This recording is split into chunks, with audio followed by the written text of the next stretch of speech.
Finals tonight. I've got a triple helping of eye candy because all of these happened on June 3rd. So this is the anniversary of Game 3 of the '84 final when Magic Johnson had 21 assists. Michigan's finest. Setting what remains an NBA Finals single-game record. Rambus! Look at The Kirk. Celtics and Lakers in one of their legendary meetings. Magic won that battle, but it would be the Celtics who would win the war in '84. 21 assists. That's a record that still stands. The next one, June 3rd, 1992. I was in the building. This is the Michael Jordan shrug game against Portland.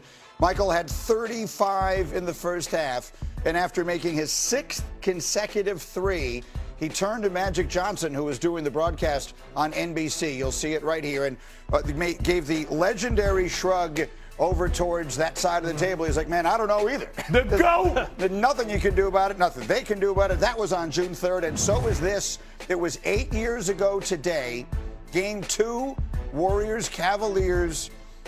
Steph Curry hit 9 Congrats, threes yo, man. Steph just got a game. Billy Greeny. A half a bill. Break the all-time NBA Finals record for most three-pointers made in a single game. So historically, June 3rd has been a very good and interesting day in the NBA Finals. Let me get a quick take. I'm going to be completely honest and transparent here. We were having some trouble with Wendy's signal. Oh, he's got it back again? Okay, then let's go. Let's talk about the Knicks. We'll get you guys in a minute. Now we're out. Hold your water. The Knicks have won each of their last 11 games in the playoffs, with their last loss coming on April 23rd. Lewis, you know when that was? You and I were sitting together in Pittsburgh for night 1 of the NFL draft. Yep, there you go. That's the last time the Knicks lost a game. Hey, man. Hey. Might be the... We going streaking, Greeny. They're the fifth team ever to win 11 straight games in a single postseason. 3 of the first 4 would win the title. Yesterday, Josh Hart was asked about the responsibility this Knicks team feels to bring a title back to New York after 53 years. Obviously a tremendous honor. I don't think we're really looking at it that way right now. I think we're just locked in on focus at the task at hand. And then we can look back, you know, when everything's all said and done, and really embrace, you know, this process and this run. It's just more important for me to be aggressive in my playmaking, whether it is making the shot or is, you know, making that right pass and getting our offense in the flow. For me, it's just, you know, continue to do what's gotten us here and continue to believe in our team. For those of you watching around the country, it's really hard to put into words just what the spirit is like in the city. What it reminds me of was the year that the Cubs were in the World Series in October, and everyone felt like it might finally happen, and it did. This has that kind of vibe. And as I was saying, we were having trouble with Wendy's shot, so he has gone to the Alamo. So the Windman has moved that quickly. He's got the cat-like quickness. I forgot about it, and then I remembered it. We have the Alamo. We have the Alamo. Remember the Alamo. That was lame. And so Wendy is there. No, I liked it. I liked it very much. All right, we got Wendy, we got Monica, we got Vincenzo. Incredible shot. Let's dive into this. Let's talk about Jalen Brunson, because Wendy, Jalen Brunson has become the Knicks superstar, and he is the man they turn to when they need a bucket. But the Spurs have a backcourt, and particularly a fella by the name of Stephon Castle, who has been making life absolutely miserable for guards in these playoffs. Yeah, so if you look at Stephon Castle and what he's done in this postseason, it's been a murderer's row, and he's just checked him right off. Round 1, Denny Avdia, all-star for the Portland Trailblazers. He had some moments, but generally Castle won that battle. Round 2, Ant Edwards in Minnesota. Now, Ant was dealing with a knee issue. He was limited. He had a few moments, but in general, Castle won that battle again.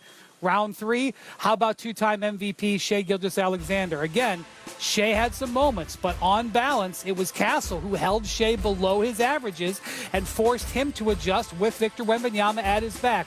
So now, Captain Clutch, Jalen Brunson, who was the lifeblood of the Knicks offense and their clutch time hero, that is the assignment. It is going to be Castle as the primary defender. Now, there will be other situations, but it will be Stephon Castle backed up by Victor Wembanyama as the mountain that Jalen Brunson must overcome. So that begets the question then, Monica, with this new look offense that the Knicks have gone to, where they don't necessarily depend on Brunson as much in the isolation as he has done in the past, and they're moving the ball and all of that. To what degree does that mitigate the outstanding one-on-one defense that Castle could play on Brunson? Yeah, I go back to, and Vinny and I have been talking about this for a couple weeks. Well, not a couple weeks. We've been talking about this for a while now. I think it's going to be so imperative that the Knicks are screening well in this one.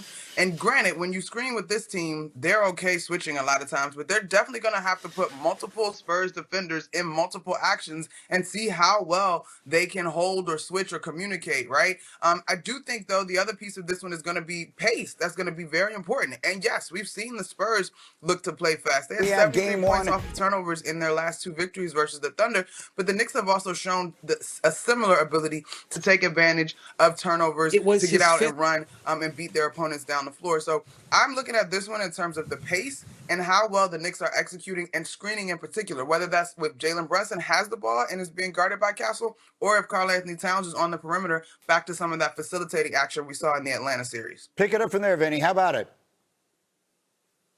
Look, Stephon Castle could be having his star turn in the NBA Finals. And when you think about the finals, we always think about the stars. You know, you showed the Magic Johnson highlight and all the moments that come from that. But sometimes you pay so much attention to those guys, you forget that Scottie Pippen had a star turn in the NBA Finals. Robert Horry had a star turn in the NBA Finals on a smaller level. I'm wondering if Stephon Castle, who says he's maniacal about defending, he's one of these guys that likes the matchups. When you go and take on Shai Gilgeous-Alexander and Anthony Edwards and now Jalen Brunson, you're taking advantage of wanting the responsibility of being able to shut down the top players on the other side. Defense is a chore, and he's someone who does not take this as a chore. I'm wondering if this is going to be a star turn for Stephon Castle in this series. I think that's a really good point, and I think it is also worth pointing out, and this is in no way to take anything away from him. He's outstanding. But it reminds me, Wendy, to some degree, I got football players sitting next to me here, including Lewis, who was a safety. When you've got safety help over the top, it's a lot easier to play corner. So when you've got 7'8" Victor Wembanyama standing behind you, and yes, I make him taller every time I reference him. When you've got Victor Wembanyama standing behind you, ready to clean up any mistake you might make, I'm not in any way diminishing the outstanding defense Stephon Castle plays. But boy, that is a nice luxury to have, Windman. Yeah, there's two luxuries. Number one, they have that, and they're either going to leave Victor probably on Josh Hart or the weakest shooter on the court in this series, and so Victor can stand more towards the middle. The second thing is, in the last round and the round before that, it was easier for Jalen Brunson to hunt the weakest defender. We saw him absolutely torch James Harden in the last round. The Spurs don't have a weak perimeter defender, and that's why they have been in this spot. They have been a top defense all year long, so Brunson won't be able to pick his battle as successfully. But look, anybody who has wagered against Jalen Brunson, either this season or in his career, has ended up on the wrong side. Brunson knows the battle ahead of him. He knows it's going to be a team effort, and he knows he's got some weapons too. So that is going to be where the rubber meets the road, though, in this series. Can Jalen Brunson get unlocked in ways that Shai Gilgeous-Alexander, frankly, wasn't very much able to? All right, let me get to the Wembanyama sound here, because Malika sat down with Victor talking about what it takes to win a championship in the league. He's only 22 years old, but he has a maturity that feels well beyond that. Here's what he told her. I think the common sentiment, Victor, in the NBA is be patient. You'll get there eventually, but first you have to go through it before you get to the mountaintop. Yeah. You gave me a look like you don't think that that's true. I agree to be patient, but just to some extent. I think being impatient can be a virtue at times, because all those greats, you know, they have been impatient. And if you're impatient 10 times, you know, yeah, maybe 9 times you're just gonna be impatient, but maybe that one time it's gonna make you do something that you were not supposed to do, make you play over your level, make you overachieve, and I think that's the difference maker between good and great. God, it sounds even better with that accent, doesn't it? It is very difficult not to be taken by Victor Wembanyama. Monica, what do you think of that? We're making a turn on the phrase. We will now say impatience is a virtue. Listen, I have been so thoroughly impressed by Victor Wembanyama, y'all, and I'm sure I'm not alone in that sentiment, but this entire Spurs group as well. I mean, as we are preparing for this series, this is a different group from the 2 regular seasons with meeting with the Knicks, even from the NBA Cup. And so I think Victor's grasp on the emotional experience, right, is so impressive to me. He's not denying how bad he wants to win. He's not denying the process of winning. Like, he's just so in touch with himself holistically. And obviously we see what he does as a basketball player. And so I think his wisdom is far beyond his years. And I know I was one that was hollering about an experience. I've had to put that out the bag. Yeah, Vinny, do we put that away? In certain very unique cases, that patience, that having to have your heart broken, maybe it doesn't always apply. Well, he's broken all the rules, Greeny. And if you think about the old paradigm of you got to lose before you win, think about what was required to beat the Oklahoma City Thunder, a dynastic team that had problems with just one team this year. It was the San Antonio Spurs. And like I said it before, Greeny, when we were last together, that was the single biggest playoff win of one franchise over another team since 2016 when LeBron walked down the Golden State Warriors in Game 7 of the NBA Finals. That was a seismic change. The question is, do you have enough emotion left in your reservoir? But I think they do because they seem to acknowledge how much was required. If you're being a little ignorant about it, I think that's an issue. But they are very aware of what was required and what's going to be required moving forward. And they have sort of their Yoda, if you will, and Greg Popovich, like always there in their ear, able to maybe correct anything that they don't understand or share the wisdom that they may not already have. And I'll just, Wendy, we'll leave it at this. I'll let you make this point because, again, you're the one who is so well ahead on this.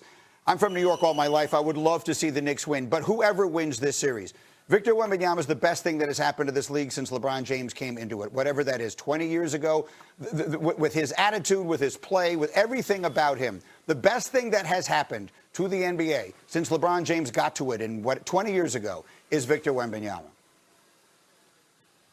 Yes, and I think there's three pathways here that I just, from my lifetime. Shaquille O'Neal, third year, got the Magic to the finals. Jordan had a lot left in him, but when that happened, you could see that the future was going to belong to Shaq, and he went to 6 of the next 11 finals. LeBron James, in his fourth year, 2007, gets to the finals. They weren't ready to win. He needed a couple of more years and a change, but he went to 11 out of 14 finals. Okay, it became LeBron James' era. Victor Wembanyama, third year, age 22. I feel the same way. I believe we are entering the Victor Wembanyama era. How deep it'll go? Stay tuned. It's really well put. That is Wendy at the Alamo talking about Wemby. Much more hoops as we go, but coming up, AJ.